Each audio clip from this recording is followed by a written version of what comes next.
আসসালামু আলাইকুম। আমি doctor Mohammad Humayun Rashid, BSMS, Dhaka university. আজকে আমরা যেটা নিয়ে কথা বলবো সেটা হলো পুরো দেশ ভাইরাস জ্বরে আক্রান্ত রোগীর সংখ্যা বহুগুণে বেড়ে যাচ্ছে। আজকে আমরা এই ভাইরাস জ্বর থেকে কিভাবে নিজেকে এবং আমাদের পরিবারকে রক্ষা করব বা কি ব্যবস্থা নেব সে সম্পর্কে আলোচনা করব। কিভাবে এই ভাইরাস জ্বরটা এখন ছড়াচ্ছে?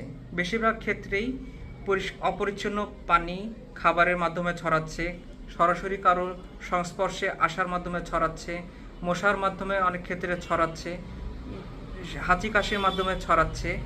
তো আমরা এই জিনিসগুলো আপাতত অ্যাভয়েড করব।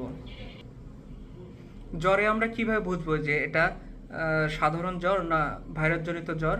ভাইরাসজনিত জ্বরের কিছু উপসর্গ আছে, যেরকম হঠাৎ করে তীব্র জ্বর, মাথা ব্যথা, বমি বমি ভাব, খাবারে অরুচি এবং শরীর খুব বেশি নেতিয়ে যাওয়া। এগুলো হচ্ছে ভাইরাসজনিত জ্বরের সাধারণ কিছু সিমটমস। আর আরেকটা কথা, আমরা ভুলেও নিজে নিজে অ্যান্টিবায়োটিক কখনো গ্রহণ করব না।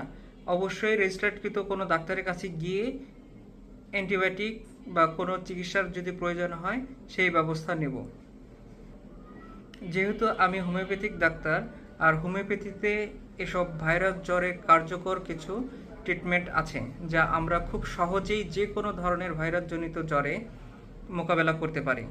সেজন্য যদি কোনো পেশেন্ট প্রথম অবস্থায় আমাদের কাছে আসে বা যে কোনো অবস্থাতে যদি আসে, আমরা খুব সহজভাবে তার বিপজ্জনক সিমটমগুলা, প্লাটেলেট কমে যাওয়া থেকে শুরু করে সব ধরনের ম্যানেজমেন্ট আমরা করতে পারি হোমিওপ্যাথির মাধ্যমে।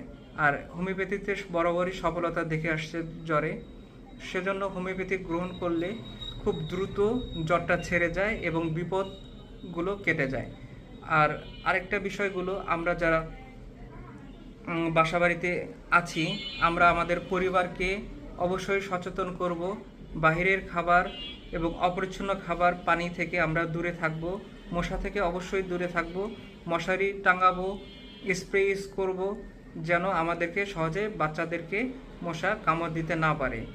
আশা করি এইভাবে যদি আমরা চলি তাহলে এই বর্তমান সময়ে যেভাবে মোটামুটি মহাকারীভাবে এই ভাইরাসজনিত জ্বরে পুরো দেশ কাঁপছে, আমরা এখান থেকে বাঁচতে পারবো। ধন্যবাদ।